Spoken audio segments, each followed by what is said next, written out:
Topic हम discuss करने वाले हैं जिससे क्वेश्चन आते हैं। ठीक है, मोबिलिटी का सिंपल सा फॉर्मूला अगर आपकी थोड़ा सा भी आपने पढ़ा होगा वो होता है drift velocity per unit electric field. अगर मैं ड्रिफ्ट वेलोसिटी का फॉर्मूला आपको, और इसको डिनोट किया जाता है म्यू से। अगर आपको ड्रिफ्ट वेलोसिटी का थोड़ा सा भी याद होगा, ड्रिफ्ट वेलोसिटी का फॉर्मूला क्या होता था, सिर्फ अगर मैग्नीट्यूड की बात करें तो एवरेज इनिशियल स्पीड तो 0 होती थी। ठीक है, तो क्या होता था एक्सेलरेशन इनटू रिलैक्सेशन टाइम। तो जब वी डी इलेक्ट्रिक फील्ड यहां आ गई तो ये हो गया आपका ई टी बाय एम, और इसी को बोल दिया मोबिलिटी। इसको पर्टिकुलर इस चीज को बताने का यहां पे ये मतलब है बेटा कि इलेक्ट्रिक फील्ड जो है, जो मोबिलिटी है, वो किस किस चीज पे डिपेंड करेगी। ठीक है, चार्ज पे डिपेंड करेगी, ज्यादा फोर्स लगेगा, अगर रिलैक्सेशन टाइम ज्यादा होगा तो वो ज्यादा दूर तक जाएगा, और मास ज्यादा होगा तो मोबिलिटी कम होगी, वो भारी हो जाएगा। मोबिलिटी का मतलब वो कितना इजीली चल सकता है। इट इज द फीचर जो आपको बता रहा है कि कोई कितना इजीली चल सकता है। ठीक है, इट इज द, वो बोल सकते हो जो प्रॉपर्टी है वो दिखाना चाह रही है कि कोई पार्टिकल, कोई चार्ज पार्टिकल या कंडक्टर की बात करें जो इलेक्ट्रॉन है, ठीक है, it show the movement of electron.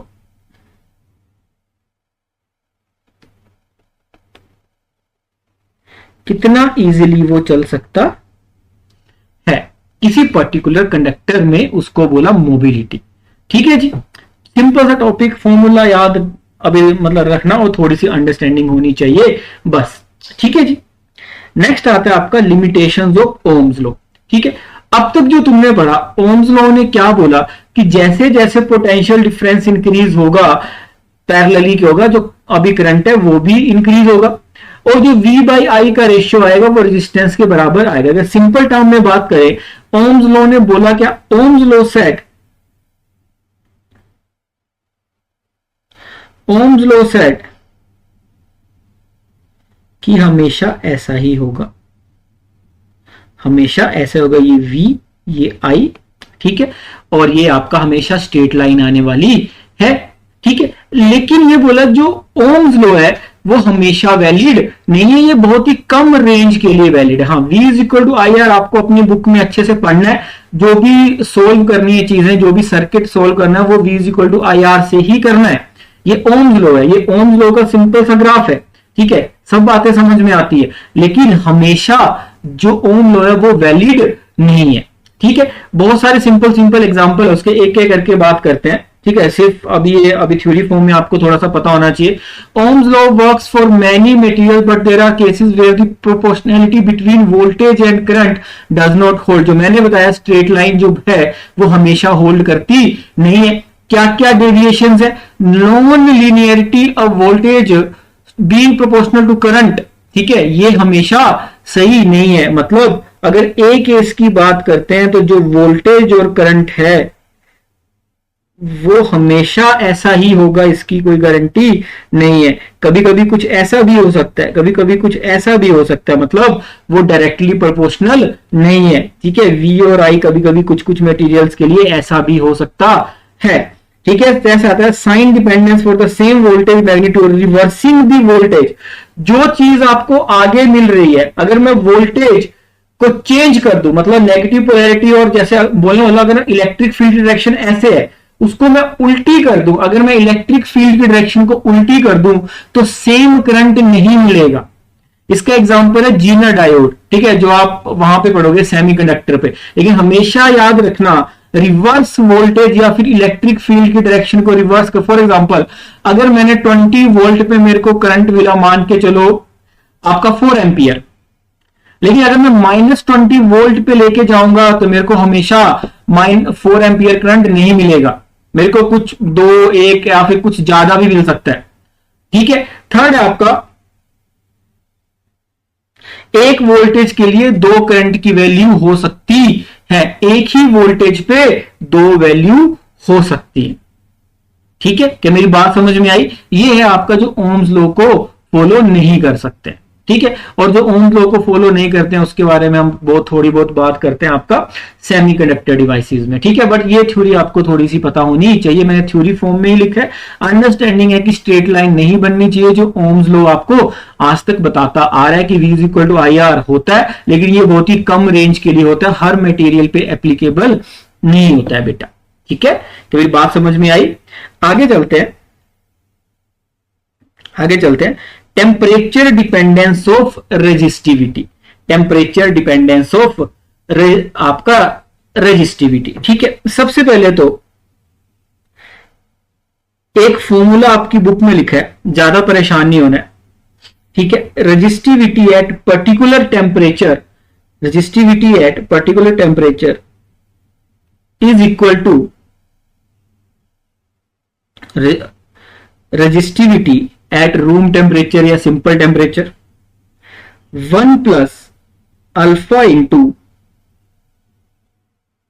Temperature कोई भी टी, जो हमने यहां पे लिखा है कि टी पे माननी है, माइनस टी ओ या इनिशियल कंडीशन पे, ठीक है। रो नॉट जो रेजिस्टिविटी है वो कहां पे आपका टी नॉट पे, और टी के साथ क्या है आपका टी पे, ठीक है। तो किसी पट इसको ऐसे लिख सकता हूं 1 plus alpha into delta T, ठीक है। टेम्परेचर जैसे चेंज करूंगा resistivity according to this resistivity increases with temperature, simple इसने बात बोली। और ये जो अल्फा है, alpha is the thermal coefficient of resistivity, it is thermal coefficient, thermal coefficient, thermal coefficient of resistivity, ठीक है जी।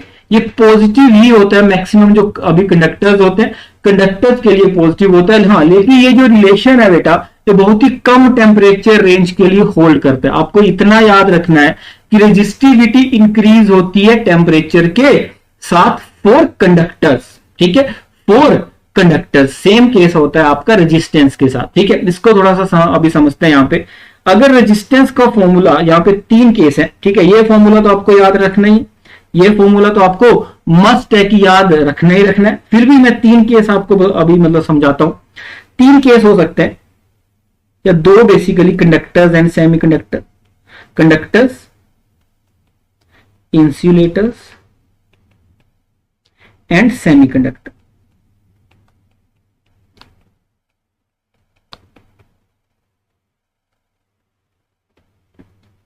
In case of conductors resistivity increase करती है अगर आप टेम्परेचर को इंक्रीज करते हो।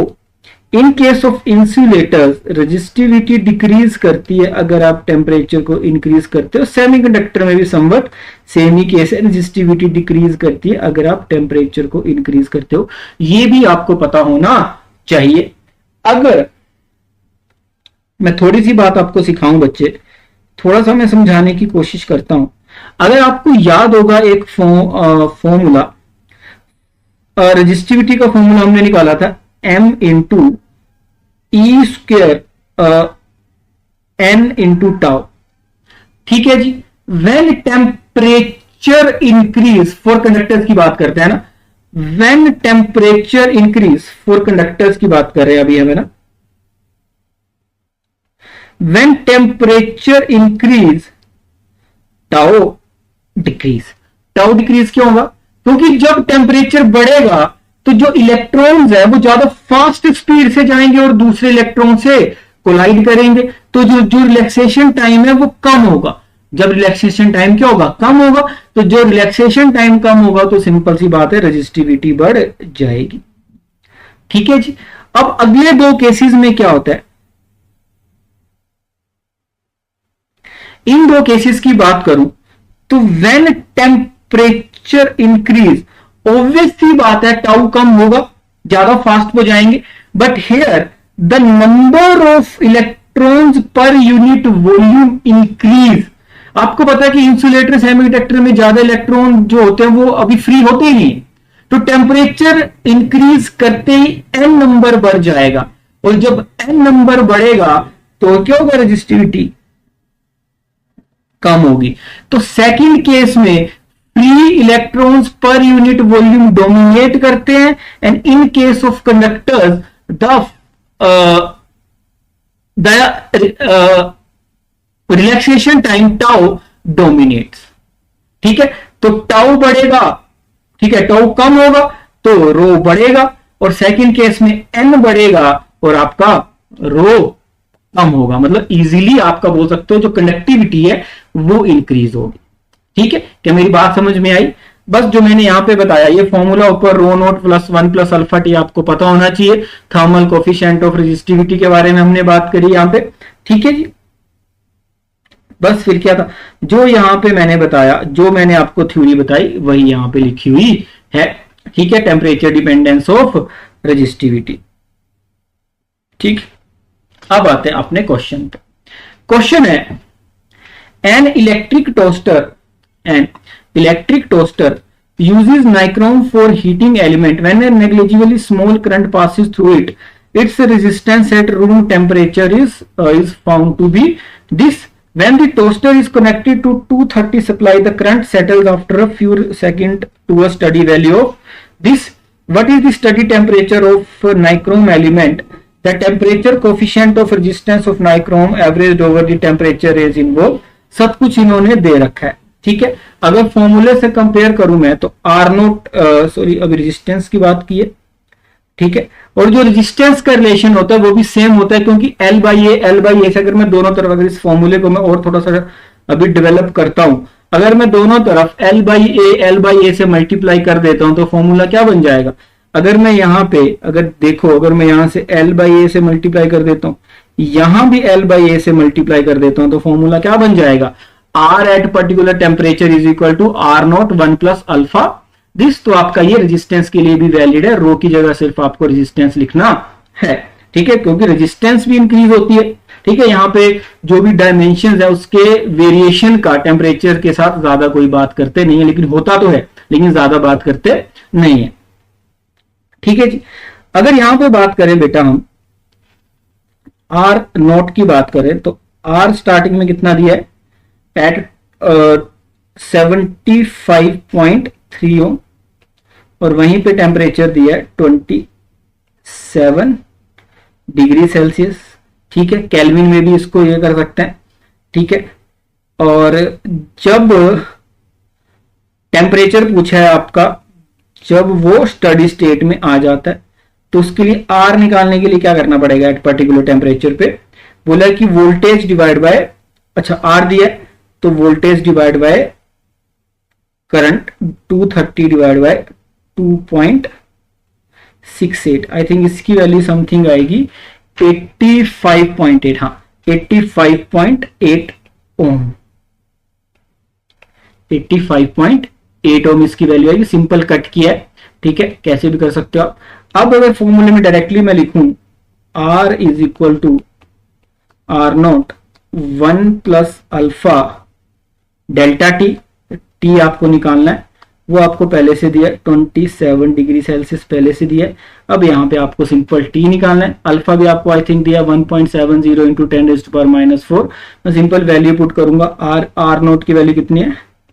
75.3, 1 प्लस 1.70 इंटू 10⁻⁴ है ना, टी माइनस 27, टी माइनस 27। तो सिंपल सोल्व करोगे तो टी की वैल्यू आएगी आई थिंक टी की वैल्यू आएगी 847 के आसपास इसकी वैल्यू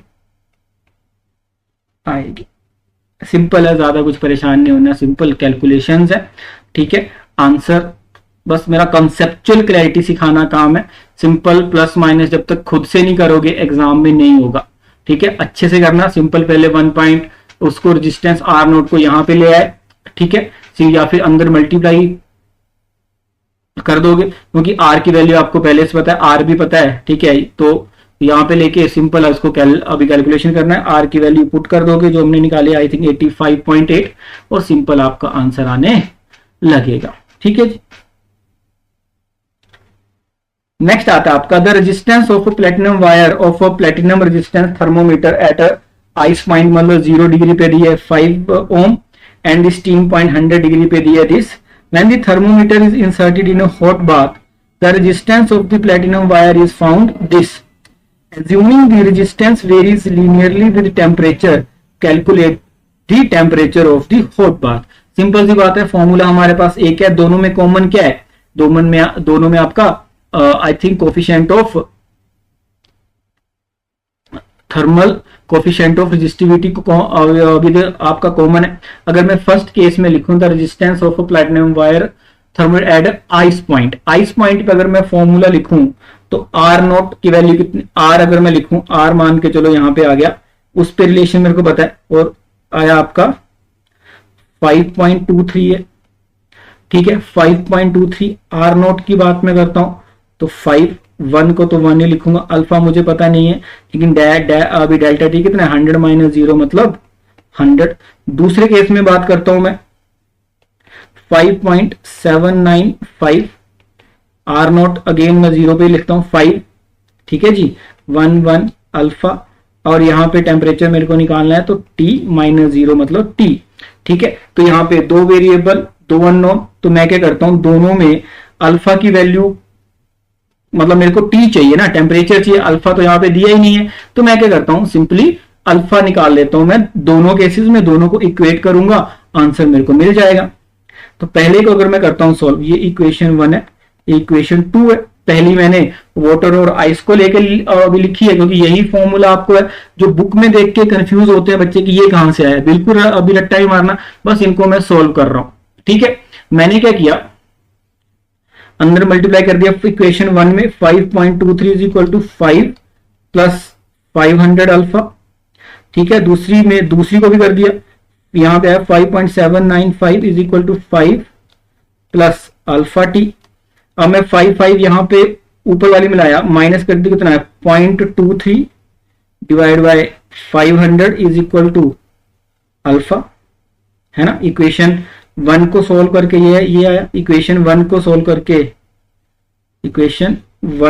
करके ये आया, और 2 को सॉल्व करूंगा तो कितना आएगा 0.795, है ना 0.795, और डिवाइड बाय 5 अल्फा है, डिवाइड बाय कितना है बेटा 5 डिवाइड बाय 5t आया, divide by 5t is equal to alpha.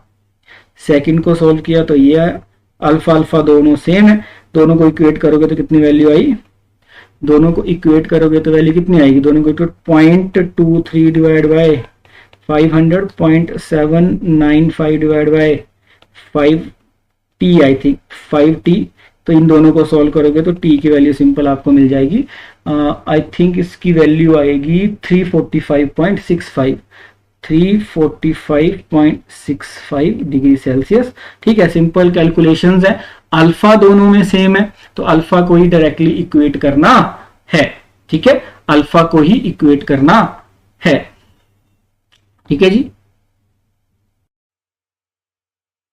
Next आता है बेटा इलेक्ट्रिक एनर्जी एंड पावर, ठीक है। ये जो पर्टिकुलर टॉपिक है, बेसिक अंडरस्टैंडिंग वही आपकी फर्स्ट एंड सेकंड चैप्टर की। देखते हैं, स्टार्ट करते हैं। फॉर एग्जांपल, एक आपके पास कोई कंडक्टर है, ठीक है, कोई आपके पास कंडक्टर है। अब क्या है कि इस कंडक्टर में दो पॉइंट है, मतलब आपके पास कोई कंडक्टर या वायर है, ठीक है, ये मान लेते हैं, चलो ठीक है। अब इस कंडक्टर में क्या है, जो करंट पास कर रहा है वो इस डायरेक्शन में पास कर रहा है, ठीक है, माना आई करंट पास कर रहा है, ठीक है। और in this particular conductor this is point A and this is point B, ठीक है। This is potential V A and this is potential V B, ठीक है। और ये तो पता है कि if current is flowing from point A to B, V A should be more than VB, ये बेसिक सी कंडीशन है, ठीक है।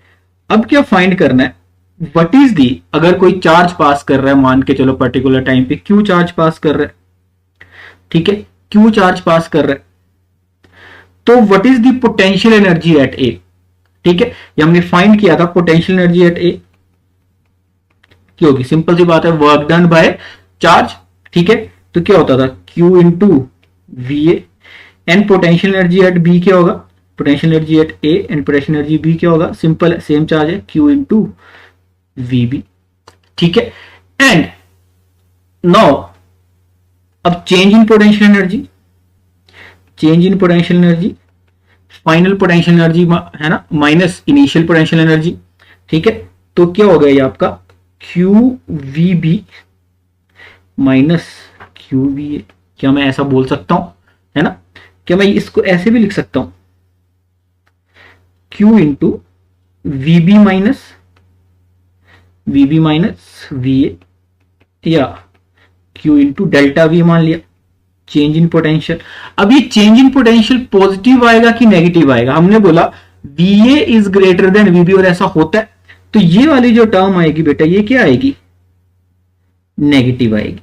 अगर ये नेगेटिव आएगी तो पूरी टर्म नेगेटिव आएगी क्योंकि VA is greater than VB।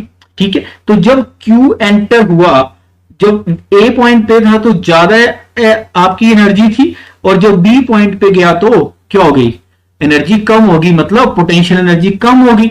तो अकॉर्डिंग टू पोटेंशियल एनर्जी कम होना, क्या इसकी का अभी काइनेटिक एनर्जी इंक्रीज हुई होगी। ठीक है, अगर मैं इसको यहां पे बात करूं, इसको मोर में क्या लिख सकता हूं, Q को लिख सकता हूं I इंटू डेल्टा टी।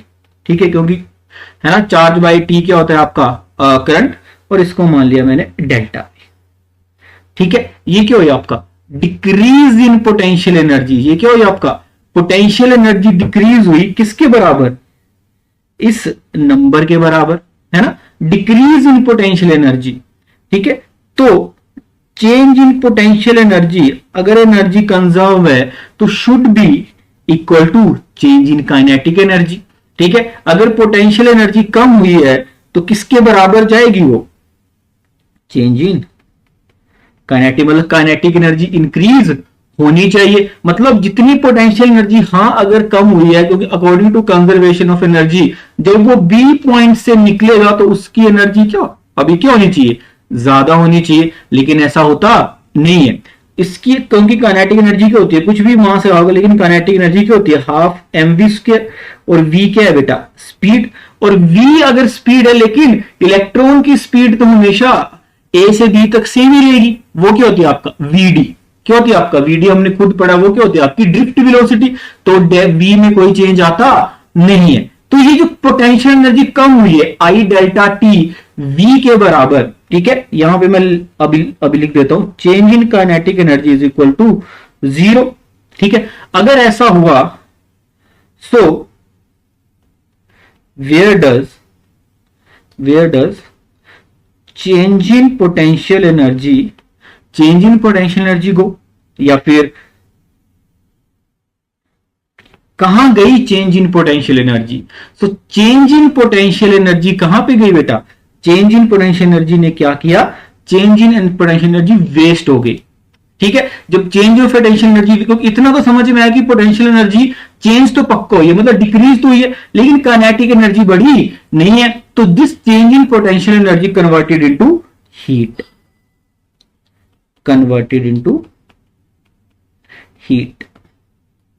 क्या मेरी बात समझ में आई।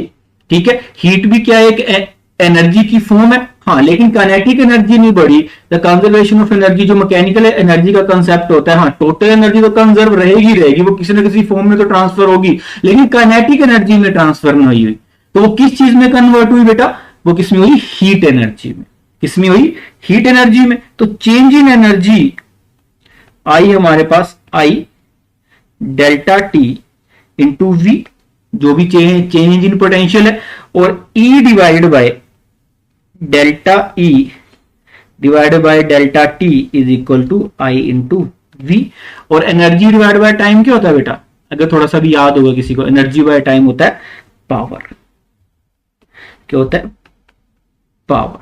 सो किसी रेजिस्टेंस के अक्रॉस या कहीं पे भी इस पर्टिकुलर कंडक्टर पे जो पावर कंज्यूम हुई वो हुई आपका आई इंटू वी, उसकी वैल्यू आई आपका आई इंटू वी, उसकी वैल्यू आई आई इंटू वी। अब इसको मैं डिफरेंट फॉर्म में लिख सकता हूं, वी को लिख सकता हूं आई आर, तो हो गई आपका आई स्क्वायर आर।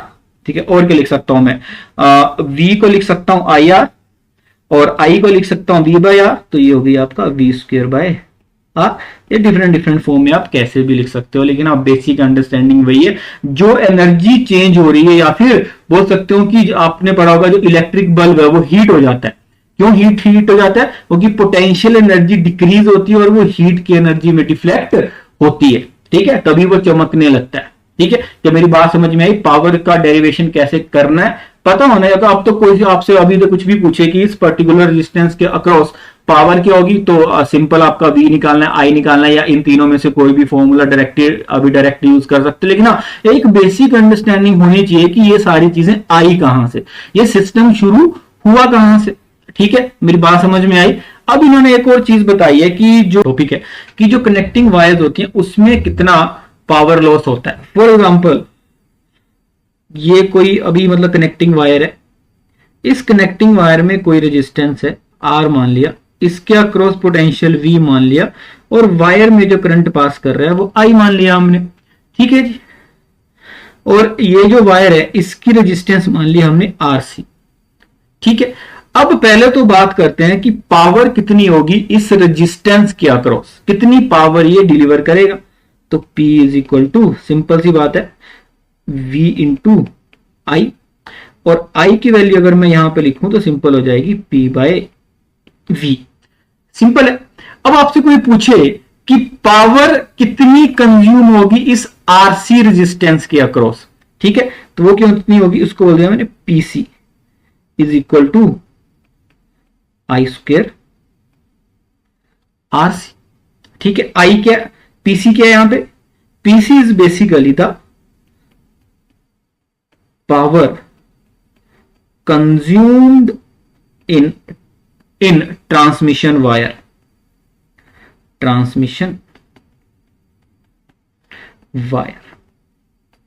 ठीक है जी। केस को मैं अब ये यहां से I की वैल्यू, I की जगह मैं P बाई V पुट कर सकता हूं, तो PC क्या हो जाएगा, P square divide by V square into R into C। क्या मैं ऐसा अभी लिख सकता हूं? तो if you have to reduce the power wasted across the transmission lines या transmission wires, तो क्या करना पड़ेगा आपको, if we increase, अगर इस इक्वेशन को देखोगे आप, if we increase V then PC will decrease, या power consumption through transmission lines इतनी कम होगी। और ऐसा रियलिटी में होता भी है, जो भी बड़ी बड़ी ट्रांसमिशन लाइन, जो ओवरहेड लाइंस होती हैं आपके घरों के आसपास, वहां पे क्या लिखा होता है, डेंजर हाई वोल्टेज। क्यों? क्योंकि हाई वोल्टेज का मतलब अगर हाई वोल्टेज पे भेजोगे तो पावर लॉस कम होगा। हाँ, आगे जाके जो डे टू डे लाइफ में जो आपकी हाउस होल्ड सप्लाई है उसमें उतनी पावर चाहिए ही नहीं, फिर क्या करते हैं, ट्रांसफॉर्मर का यूज करके पावर कम कर देते हैं। लेकिन हाँ, यहां तक अंडरस्टैंडिंग होनी चाहिए कि वहां पे इतना ज्यादा पोटेंशियल क्यों होता है, क्योंकि अगर पोटेंशियल ज्यादा होगा तो पावर कंजम्पशन अक्रॉस लाइंस कम होगा। तो पावर क्या होती है आपका, V square by R, energy हमने बता दिया क्या होती है। तो ये छोटी छोटी अंडरस्टैंडिंग आपको पता होनी चाहिए। पावर IV किसी भी फॉर्म में लिखो, ठीक है, कहीं पे भी कैसे भी निकाल सकते हो, ठीक है, लेकिन हाँ, ये अंडरस्टैंडिंग होनी चाहिए कि यहां तक पहुंचे कैसे अभी मतलब हमने पोटेंशियल एनर्जी का जो कॉन्सेप्ट है उसको इन्वॉल्व किया। ये सारी छोटी छोटी चीजें आपको पता होनी चाहिए। ठीक है जी, आगे चलते हैं। अगला कंसेप्ट आता है आपका सेल्स, EMF, इंटरनल रेजिस्टेंस। सबसे पहले तो सेल समझ में आता है, एक एक करके बताता हूं होता क्या है। अगर सेल की बात करते हैं तो सेल सिंपल आपका बैटरी हो सकती है, जिसको आपने बैटरी भी सुना होगा, या फिर जिसको सिंपल बोल सकते हो आप एनर्जी सोर्स। जिसको क्या बोल सकते हो बेटा आप, जिसको आप एनर्जी सोर्स बोल सकते हो। दूसरा आता है आपका EMF, दूसरा वर्ड यहां पे यूज किया गया है EMF। EMF का फुल फॉर्म होता है electromotive force, electromotive force.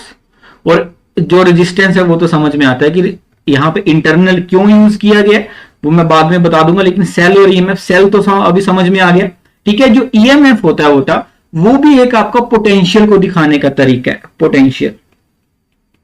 Potential या वोल्टेज जो जिसको बोला जाता है, ठीक है, ये भी एनर्जी सोर्स को दिखाने का तरीका है, लेकिन इलेक्ट्रोफोर्स यूज क्यों भी किया गया यहां पे? Due to historical reasons. पहले सबको एनर्जी ये सब समझ नहीं आता था, तो उनको लगता था कि इलेक्ट्रॉन मूव कैसे किया, तो उन्होंने जो सोर्स को नाम दिया इलेक्ट्रोमोटिव फोर्स, लेकिन एग्जैक्टली में वो फोर्स नहीं होती है, वो एनर्जी होती है जो किसी चार्ज को मिलती है जिसकी वजह से वो मूव करता है।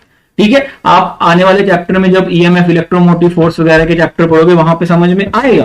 ठीक है, लेकिन इतना याद रखना, इलेक्ट्रोमोटिव फोर्स में सेल जितनी एनर्जी पोटेंशियल की फॉर्म में देता है उसको लिखने का तरीका है इलेक्ट्रोमोटिव फोर्स। ठीक है जी। अब अगर यहां पे आप देखोगे दो पॉइंट्स आपके पास, पॉइंट P है, N है, A है, B है, ऐसा कोई सिस्टम है। अगर इसको मैं सिंपल फॉर्म में लिखूं तो कैसे लिखूंगा? ये तो यही मतलब हुआ कि आपकी कोई रेजिस्टेंस है R और उसको किसी बैटरी से कनेक्ट किया गया है। ठीक है, जो भी इसके अंदर है, और इसको मान लिया मैंने EMF, ये इतनी EMF प्रोवाइड करता है और इसमें से करंट पास करता है आपका I। ठीक है, अब अगर मैं बात करूं फॉर एग्जांपल A और B पॉइंट की बात करता हूं। ठीक है, तो पोटेंशियल डिफरेंस अक्रॉस मान के चलो VA पोटेंशियल है आपका एट पॉइंट A पे, ठीक है, या फिर जितना P पे। ठीक है, हायर पोटेंशियल पे कितना है आपका VA पॉजिटिव। ठीक है, लोअर पोटेंशियल पे मान लेता हूं मैं माइनस VB। ठीक है, तो चेंज इन पोटेंशियल डिफरेंस कितना होगा? चेंज इन पोटेंशियल डिफरेंस, ये जिसको हमने पोटेंशियल भी बोला, वो होगा आपका माइनस माइनस प्लस। ठीक है, VB। बात समझ में आई? यही पोटेंशियल डिफरेंस है, और जो अभी करंट पास करेगा वो पास करेगा सिंपल आपका V बाय क्या होगा बेटा? V बाय क्या होगा? ये C और D के बीच में पोटेंशियल डिफरेंस है। अगर आप देखोगे यहां पे जो I करंट पास कर रहा है C और D के बीच में, ठीक है, अगर सर्किट को पूरा कंप्लीट करना है तो आपको नहीं लगता कि इतना ही करंट यहां से भी पास करेगा? ठीक है, बैटरी C और D से तो करंट भेजेगी आगे को। अगर पूरे सर्किट में करंट चलेगा, जो यहां पे होता भी है कि यहां से करंट गया IG, यहां पे आया I और बाहर निकला फिर I, तो क्या पूरा सर्कल घुमाने के लिए क्या I करंट चलता रहेगा? ठीक है, सर्कल उसमें एक पॉइंट से दूसरे पॉइंट पे जाता रहेगा, लेकिन C और D से आगे जाएगा, B से A में या N से P में अपोजिट डायरेक्शन में जाएगा। क्या मेरी बात समझ में आई?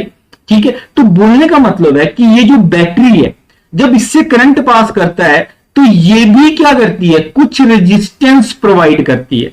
ये क्या करती है? एक रेजिस्टेंस प्रोवाइड करती है। ठीक है, वो जो रेजिस्टेंस होती है जो स्मॉल आर जो resistance is the resistance offered by the battery या फिर एनर्जी सोर्स या cell. It is the resistance offered by the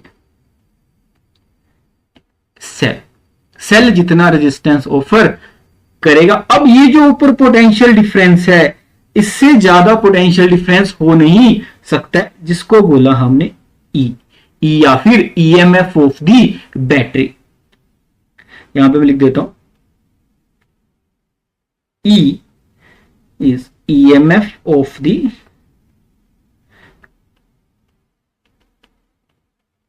battery, है ना। And this EMF basically it is the maximum potential supplied by the cell. इतना ही maximum potential supply कर सकता है सेल। अगर आप देखोगे बेटा थोड़ा सा भी, अगर तो जितना पोटेंशियल डिफरेंस P और N के बीच में है उतना ही क्या N और P के बीच में भी है ना। अगर हम रेजिस्टेंस को हटा दें, ऊपर वाली R रेजिस्टेंस को हटा दें, क्या E रेजिस्टेंस ही नीचे वाले में रहेगा? N और P के बीच में। ऊपर है P और N के बीच में और नीचे है N और P के बीच में, क्योंकि जो करंट है वो आपका कहां जा रहा है? N से P जा रहा है, जब आपका वो वापिस आ रहा है। इस डायरेक्शन को भूल जाओ, ये थोड़ा सा ऐसे हो गया, क्या मेरी बात समझ में आई यहां तक? और आर जो रेजिस्टेंस है is offered by the cell, obvious सी बात है कोई भी चीज परफेक्ट नहीं होती है, तो जो resistance offered by the cell जो हमने लिखा इट इज द इंटरनल, तभी इसको नाम दिया internal resistance.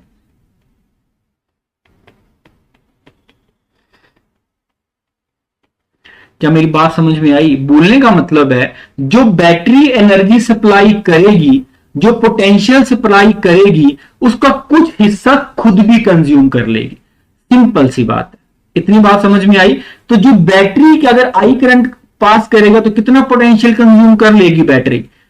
Is I into छोटा आर। ठीक है, या बोल सकते हो the potential consumed by the battery,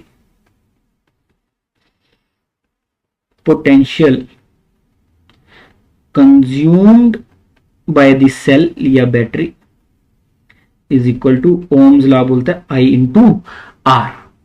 और टोटल पोटेंशियल कितना था आपका? ईएमएफ मैक्सिमम जितना अभी सप्लाई किया जा सकता है, तो ई क्या हो गया आपका? ईएमएफ या मैक्सिमम पोटेंशियल। तो पोटेंशियल अगर आई आर खुद कंज्यूम कर लिया तो बाकी बचा कितना है ना? बाकी बचा कितना, जिसको बोला हमने वी। वी हो गया आपका, वी जो था मैक्सिमम जो हमने ऊपर भी लिखा था, माइनस आई इंटू आर। और V को कभी कभी क्या नाम दिया जाता है बेटा? V को नाम दिया जाता है टर्मिनल पोटेंशियल, टर्मिनल पोटेंशियल नाम भी दिया जाता है, टर्मिनल पोटेंशियल। सिंपल सी बात है, रखना याद कि जितना पोटेंशियल बचा कहां के लिए? दिस इज द पोटेंशियल जो उसने सर्किट में करंट को घुमाया, क्योंकि I इंटू आर जो पोटेंशियल है वो तो बैटरी ने खुद ही कंज्यूम कर लिया due to its internal resistance, due to its internal. ये आर जो होगा ना, ये स्मॉल आर होगा यहाँ पे, ये तो गलत समझ जाओगे, तो ये वाला जो आर होगा ये स्मॉल आर होगा। ठीक है, R is the internal resistance. ठीक है, मतलब ये दो पॉइंट अगर थोड़ा सा दिखाई दे रहा होगा यहाँ पे आपको, जो हमने सर्किट बनाया यहां पे, इन दो पॉइंट्स के बीच में जो पोटेंशियल होगा वो क्या होगा आपका? E minus I R. ठीक है, और यहां से जो करंट लेके जाएगा, यहां पे पोटेंशियल V और यहां पे 0 मान लेते हैं, तो कितना पोटेंशियल भेजा इसने आगे? Maximum minus I into R. तो सर्किट में अगर ये पोटेंशियल पूरा सर्किट में कंज्यूम हुआ तो इसको मैं लिख सकता हूं I dot R is equal to, ठीक है, अगर मैं ये इस टर्म को यहां ले आऊं तो आई की वैल्यू क्या हो जाएगी? EMF divide by R plus R. अब आप बैटरी की रेजिस्टेंस को तो किसी भी हालत में 0 कर नहीं सकते हो, हाँ, लेकिन एक्सटर्नल कर सकते हो। फॉर आई मैक्स की वैल्यू क्या होगी? आर, क्योंकि R is equal to 0। Simple सी डेरिवेशन आपको समझ में आनी चाहिए। ठीक है, आई होप आपको थोड़ा सा समझ आएगा। हाँ, सिंपल रखना याद कि बैटरी भी कुछ कंज्यूम करेगी, कोई भी चीज परफेक्ट नहीं आती है। तो जो बैटरी या सेल की जो रेजिस्टेंस बोला इंटरनल रेजिस्टेंस, क्या बोला उसको? Internal resistance. और जो बैटरी है वो आपका सोर्स ऑफ एनर्जी है, या फिर आपका यही है आपका पोटेंशियल। ये मैक्सिमम एनर्जी सप्लाई करती है और जो बाद में बचता है वो पोटेंशियल। अगर इंटरनल रेजिस्टेंस 0 होना पॉसिबल नहीं, यहां बहुत सारी जगह पे नहीं दिया होता, लेकिन दिमाग में अंदर होना चाहिए कि कोई भी चीज परफेक्ट नहीं आती है, कोई भी चीज परफेक्ट नहीं आती है। आगे चले, ठीक है, ये छोटी सी कहानी। अब सेल तो समझ गए हो, सेल है मेन आपकी बैटरी जो एनर्जी रिसोर्स मेन है, जो चार्ज को पोटेंशियल एनर्जी है ना, मतलब एनर्जी वो प्रोवाइड करती है, और उसकी वजह से क्या होता है आपका चार्ज मूव करता है high potential to low potential, वो पोटेंशियल डिफरेंस क्रिएट करने में हेल्प करती है। नेक्स्ट टॉपिक आता है आपका सेल्स इन सीरीज। जैसे आपने पढ़ा था लास्ट उसमें, the capacitors are in series and parallel, मतलब एक सिस्टम को आपको किसमें कन्वर्ट करना है बच्चे? एक सिस्टम को आपको कन्वर्ट करना है किसी इक्विवेलेंट सर्कल, है ना, इक्विवेलेंट सर्किट में ये करना है। वैसे ही जैसे वहां पे कैपेसिटर सीरीज में हुआ करते थे, यहां पे क्या सीरीज में होंगे? सेल्स या फिर बैटरी। ठीक है, तो सबसे पहले आता है आपका सीरीज कॉम्बिनेशन। इन्होंने क्या बोला? दे सेट दो बैटरीज हैं, ठीक है जी, ये पॉइंट ए, ये पॉइंट बी और ये पॉइंट सी। इसका ईएमएफ है E1 E2, इसकी रेजिस्टेंस है R1 और इसकी रेजिस्टेंस कितनी मानी बेटा R2। ठीक है, ये छोटी छोटी चीजें आपको पता होनी चाहिए। अब इसके बाद क्या हुआ, इसके बाद हुआ कि इसको कन्वर्ट करना है किसी इक्विवेलेंट सर्किट में। अब इक्विवेलेंट सर्किट में जैसे वहां पे करते थे कि ये पूरा सिस्टम रिप्लेस होगा किसी बैटरी से और उसकी रेजिस्टेंस आएगी R C, और दोनों में क्या होगा, इसमें अगर आई करंट पास कर रहा है, ऑब्वियस सी बात है सीरीज में आई करंट ही पास करेगा, तो इसमें भी पास करेगा आई करंट। ठीक है जी, सेम करंट पास कर रहा है, तो ये इक्विवेलेंट सिस्टम में हमें कन्वर्ट करना है। ठीक है, बोलने का मतलब है कि कैसे न कैसे करके हमें यहां पे पहुंचना है। ठीक है, ताकि हम इसको लिख पाए। क्या करते हैं कि दोनों में क्या ए बी में लिखते हैं हम वी ए। अगर वी ए बी की बात करते हैं तो V A minus V B लिखूं मैं अगर, तो क्या लिखूंगा आई करंट इसमें, तो V A minus V B की वैल्यू क्या होगी बेटा E1 माइनस आई R1।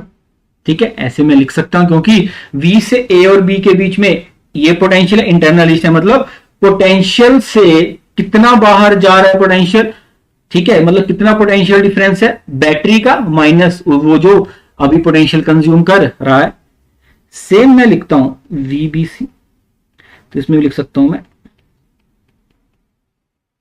2, है ना जी। क्या मैं ऐसा अभी लिख सकता हूं, तो टोटल पोटेंशियल डिफरेंस क्या होगा VAC के बीच में, दोनों को मैं ऐड कर देता हूं।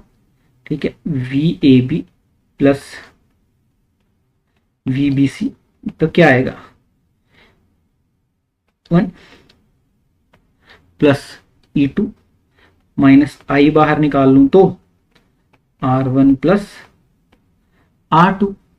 ठीक है जी, और अगर मैं इस पर्टिकुलर ये जो है E इक्विवेलेंट वाला, इसको मैं किसमें लिखूं VAC है ये ना,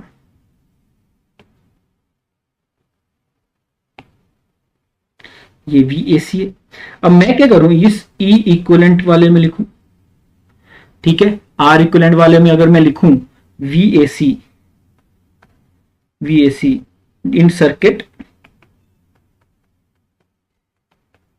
तो क्या लिखूंगा, लिखूंगा मैं E इक्विवेलेंट तो लिखा माइनस आई R इक्विवेलेंट। ये आई इक्वेशन फर्स्ट, ये इक्वेशन 2। तो क्या VAC दो अभी दोनों जगह सेम है, तो E इक्विवेलेंट क्या होगा,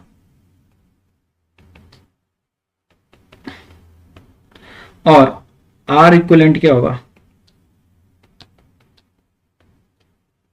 ये सिंपल फॉर्मूला कि सीरीज में आपका डायरेक्टली ऐड होता जाएगा, जो भी आपका जो भी बैटरीज है वो सिंपली ऐड होती जाएंगी। और R में सीरीज में आपने पढ़ा होगा अभी क्लास 10th में, अगर सीरीज में होती है तो रेजिस्टेंसेस क्या होती हैं, अब रेजिस्टेंस भी सीरीज में R1 प्लस R2 होते हैं। 10th क्लास का थोड़ा सा भी याद होगा। ठीक है, ये जो अभी है इसमें क्या है कि +2 में इन्होंने series parallel combination of resistances तो कट कर दिया है। ठीक है, लेकिन आपको याद होना चाहिए, तो R इक्विवेलेंट क्या है। हाँ, अब ध्यान रखना सिंपल बात, यहाँ पे एक दो एग्जांपल देके समझाता हूं फॉर एग्जांपल कि कंफ्यूजन ना हो। अगर दो बैटरी ऐसी लगी हैं, मान के चलो ये, ठीक है, इसकी वैल्यू E1, इसकी वैल्यू E2। सेकंड वाली की बात करता हूं मैं, अगर दूसरा केस लूं मैं,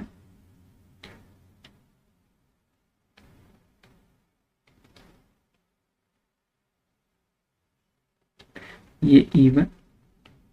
तो पहले वाले केस की अगर मैं बात करूं,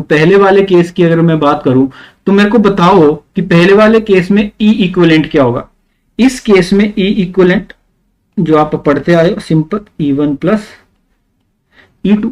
सेकंड केस में क्या होगा,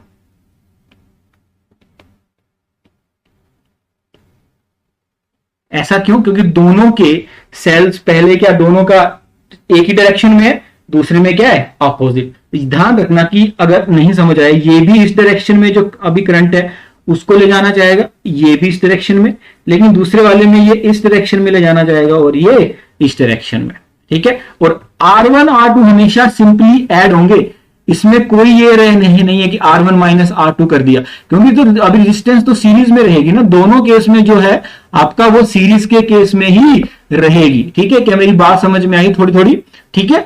R1 R2 वैसे ही ऐड होगा जैसे होता आया है, ठीक है, लेकिन हाँ आपको जो बैटरी है उसमें वो उसको क्या एक ही उसमें रखा गया है या फिर डिफरेंट उसमें रखा गया है, या आपको थोड़ा सा पता होना चाहिए। क्या मेरी बात समझ में आई यहां तक, है ना। आगे चलते हैं, आगे आता है आपका cells in parallel. Cells in parallel simple सी बात है कि जब अब क्या, जैसे कैपेसिटर्स वहां पे पैरेलल में थे, या फिर आपने अभी रेजिस्टेंस वाला केस तो पढ़ा ही होगा। सिंपल यहां पे क्या बोला गया, दो बैटरीज है,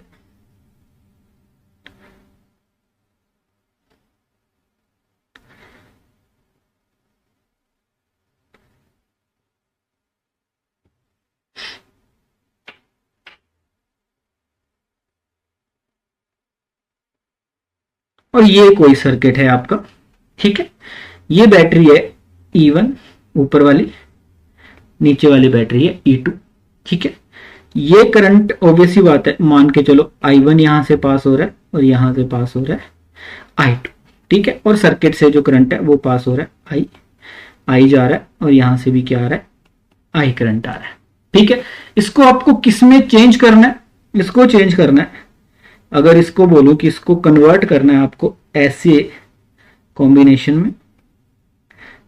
में कन्वर्ट करना है, में ये हो गया E इक्वलेंट, इसकी रेजिस्टेंस हो गई R1, इसकी R2, इसकी R इक्वलेंट, और ये E इक्वलेंट, ठीक है। और जो करंट I है वो ऐसे पास कर, ठीक है जी। क्या मेरी बात समझ में आई, ठीक है। अब क्या करता हूं मैं, यहां पे मेन चीज क्या है, यहां पे ऑब्वियस सी बात है पोटेंशियल सेम रहेगा, यहां पे पोटेंशियल क्या रहेगा, सेम रहेगा, ठीक है, क्योंकि तभी तो सेम करंट पास करेगा। पैरेलल में पोटेंशियल क्या रहता है, सेम रहता है, ठीक है। क्या क्या लिखता हूं, I is equal to I1 plus I2 ही होगा, ठीक है। अगर मैं फर्स्ट वाले उसमें देखूं, फर्स्ट वाले केस में देखूं कि पोटेंशियल कितना होगा, ठीक है, पोटेंशियल V कितना होगा, ठीक है। अगर मैं फर्स्ट केस में देखूं, यहां पे मतलब फर्स्ट वाली क्या दे रही है, V, फर्स्ट वाले केस में V क्या होगा आपका, E1 माइनस I1 R1। दूसरे वाले केस में होगा V is equal to 2 minus I2 R2, ठीक है। अब मैं क्या करता हूं, अगर मैं फर्स्ट, और ये मेरे को थोड़ा सा समझ में आता है, ये मैंने लिखा पोटेंशियल, अगर इसमें पोटेंशियल से क्या निकालूं, I1 I2 उठा के इस इक्वेशन में पुट कर दूं, तो पहले वाले केस में I1 की वैल्यू कितनी आएगी, I1 की वैल्यू कितनी आएगी, सिंपल आएगी, बिल्कुल भी परेशान नहीं होना, डिवाइड बाय R1, है ना। और I2 की वैल्यू कितनी होगी, सिंपल, इस वाले को सोल्व किया तो ये आई, इस वाले को सोल्व किया तो ये आई, ठीक है जी। पहले सर्किट को सोल्व करके क्या I1 तो निकाल सकते हो ना, क्योंकि और एक पॉइंट पे क्या पोटेंशियल डिफरेंस सेम ही होगा, यहां पे मान लिया V और यहां पे मान लिया 0, ठीक है, तभी तो पोटेंशियल डिफरेंस V आया, ठीक है। और पैरेलल में रहेगा सेम, एक पॉइंट पे दो पोटेंशियल हो सकते नहीं है। अब इसको मैंने सिंपली पुट कर दिया, I1 I2 की जगह, I1 की जगह आया minus V divide by R1, I2 की जगह वह ये आई I की वैल्यू। क्या मेरी बात समझ में आ गई। अब क्या करना है मुझे, अगर मैं इक्विवेलेंट वाले पे देखूं, अगर मैं इस दूसरे सर्किट पे देखूं तो I की वैल्यू कितनी होगी, अगर दूसरे वाले सर्किट पे मैं देखूं बेटा तो I की वैल्यू कितनी होगी, I की वैल्यू होगी E equivalent minus I R equivalent, है ना, ऐसा होगा कि नहीं होगा, ठीक है। तो मैं क्या करता हूं, नहीं सॉरी, इसमें v की वैल्यू होगी ना, ये i थोड़ी होगा, ये होगी आपका v की वैल्यू, यही तो आएगा, ये पोटेंशियली तो होता है ये v। ठीक है, ये v की वैल्यू आ गई। अब कैसे भी करके मैं कर सकता हूं, अगर मैं ऊपर वाली जो इक्वेशन है उसको मैं इन दोनों, ये मान के चलो कोई इक्वेशन आ गई 1, ये आ गई 2, अब मुझे पहली वाली इक्वेशन को दूसरे वाले फॉर्मेट में लेके आना है कैसे भी करके। ठीक है, तो इस तरफ v है, तो मैं क्या करता हूं, पहली वाली इक्वेशन को सोल्व करना स्टार्ट करता हूं, v को एक तरफ लेके आता हूं, है ना। तो क्या हुआ, i minus r1 minus v divide by r1, equation 1 को कर रहा हूं सोल्व, है ना, plus e2 divide by r2 minus v divide by r2। ठीक है, अब क्या किया मैंने, को यहां ले आया, दोनों टर्म्स को ले आया यहां पे, तो v यहां आ गया, अंदर क्या बचा 1 bye r1 plus 1 bye r2 बचा, आई होप, और यहां पे क्या बचा e1 r1, है ना जी, और प्लस r2। ठीक है, और i यहां पे क्या हो गया, i यहां आ गया। तो मेरी बात समझ में आई यहां तक। ठीक है, अब जब मैं इसके बाद क्या करता हूं, मैं जो लेफ्ट हैंड साइड में जो टर्म है ये वाली, इसको मैं पूरी की पूरी वहां पे मल्टीप्लाई कर देता हूं। तो v को मैं कैसे लिख पाऊंगा, जब ये मल्टीप्लाई होगी तो r1 से r1 कट जाएगा, ऊपर बचेगा e1 r2 divide by r1 plus r2 plus r2 से e2 r1 r1 plus r2 और माइनस i के साथ r1 r2 divide by r1 plus r2। ये सिंपल टर्म, थोड़ी सी कैलकुलेशन है लेकिन आपको थोड़ी सी सिंपल है। मैंने क्या किया, सिर्फ मल्टीप्लाई किया, मैंने क्या किया, सिर्फ मल्टीप्लाई किया, ये आया आपका v। अब मैं क्या करूं, अगर मैं इसको कंपेयर करूं, अगर ये थोड़ा सा भी याद होगा आपको, देखो यहां पे अगर इस टर्म से कंपेयर करूं, ये v है, यहां भी v है, तो ये बन जाएगा पूरा का पूरा क्या, e इक्वलेंट। ठीक है, और ये बन जाएगा आपका r इक्वलेंट। ठीक है, अब इसको मैं सिंपल उसमें लिखता हूं, ये पूरा का पूरा क्या बन गया, e इक्वलेंट, और ये पूरा का पूरा बन गया r इक्वलेंट। ठीक है, इसको सिंपल टर्म में मैं ऐसे लिख सकता हूं, अगर 1 बाय r इक्वलेंट की बात करते हैं तो इसको सिंपल लिख सकते हैं 1 bye r plus 1 bye r2। देखो इसको सोल्व करोगे तो यही आएगा।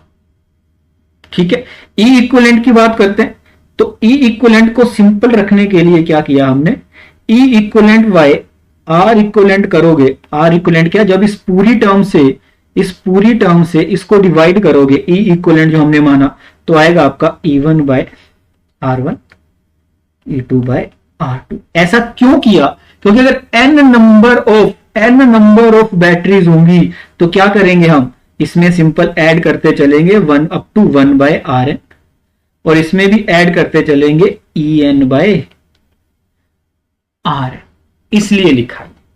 ठीक है, सिंपल किया, लेकिन दो होंगी तो e इक्वलेंट यही रहेगा। ठीक है, नहीं समझ में आया, सिंपल हमने अगर ये e इक्वलेंट को आप r इक्वलेंट से डिवाइड कर दोगे तो आपको e1 बाय r1, बिल्कुल भी कंफ्यूज नहीं होना, बुक्स में ऐसे ही लिखा है। ठीक है, बस मैंने एक सिंपलेस्ट फॉर्म में बता दिया, सीरीज में है, और यहां बैटरीज का साइन का ध्यान रखना है कि किस डायरेक्शन में, अगर दोनों सेम डायरेक्शन में है तो सिंपल ऐड होगा, नहीं होगा तो माइनस, क्योंकि जो अगर करंट की डायरेक्शन है दोनों में सेम है, ठीक है, वो सेम पॉइंट पे जाके ऐड हो रहे हैं, अगर नहीं है तो वो माइनस हो रहे होंगे। ठीक है, तो सिंपल आपको याद रखना है कि हमने सिंपल कैलकुलेट किया है, इक्विवेलेंट के लिए हम उस पोजीशन में लेके आए, उसको हम उस पोजीशन में लेके आए ताकि हम इजीली कैलकुलेट कर सके, ठीक है। आई होप आपको थोड़ा सा समझ आया होगा यहां तक, ठीक है, थोड़ा सा समझ आया होगा यहां तक। इसको मैं हटा देता हूं, ठीक है जी।